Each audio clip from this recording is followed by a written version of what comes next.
నిర్మల్ జిల్లా కేజీబీవీ పాఠశాలలో food poison కు గురై హాస్పిటల్లో చికిత్స పొందుతున్న విద్యార్థులను డీసీసీ అధ్యక్షుడు శ్రీహరిరావు, బీజేఎల్పీ నాయకులు ఏలేటి మహేశ్వర్ రెడ్డిలు పరామర్శించారు. ఈ సందర్భంగా విద్యార్థుల ఆరోగ్య పరిస్థితిని వైద్యులను అడిగి తెలుసుకున్నారు.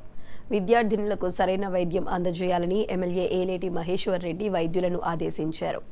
వసతి గృహ వార్డెన్ను వెంటనే సస్పెండ్ చేయాలని అధికారులకు తెలిపారు. పేద విద్యార్థులు హాస్టల్లో వసతి గృహాల్లో చదువుకునేందుకు వస్తారని, వారి వసతుల కల్పనలో అధికారులు నిర్లక్ష్యం కనబరిస్తే సహించేది లేదని హెచ్చరించారు.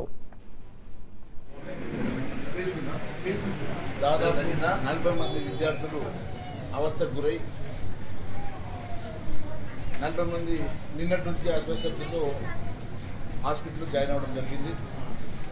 దాని మీద కలెక్టర్ గారు నోటీసులు తీసుకెళ్లిన వెంటనే కలెక్టర్ గారు, సంబంధిత అధికారులు, డిఓ గారు అందరూ కూడా వచ్చి విజిట్ చేయడం జరిగింది. మరి నేను కూడా ఇప్పుడు డాక్టర్స్ అందరితో కూడా మాట్లాడడం జరిగింది.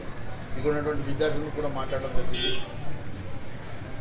బాధాకరమైన అంశం ఏమంటే, మరి రాత్రి పొద్దున పెట్టడము, కొన్నిసార్లు రెండో రోజు కూడా పెట్టడము, మరి ఫుడ్ పాయిజనింగ్ జరిగినట్టుగా తెలిసింది. మరి బేసిక్ ఎంక్వైరీలో కూడా, ప్రైమరీ ఎంక్వైరీలో కూడా అక్కడ ఎస్ఓని పూర్తి బాధ్యతని, మరి ఎస్ఓని హెడ్ కుక్ని టర్మినేట్ చేయడం జరిగింది అని ఇప్పుడే నాకు అధికారులు చెప్పారు. ఏదేమన్నది చాలా బాధాకరం. విద్యార్థులు ఇల్లు వదిలి తాడేపల్లి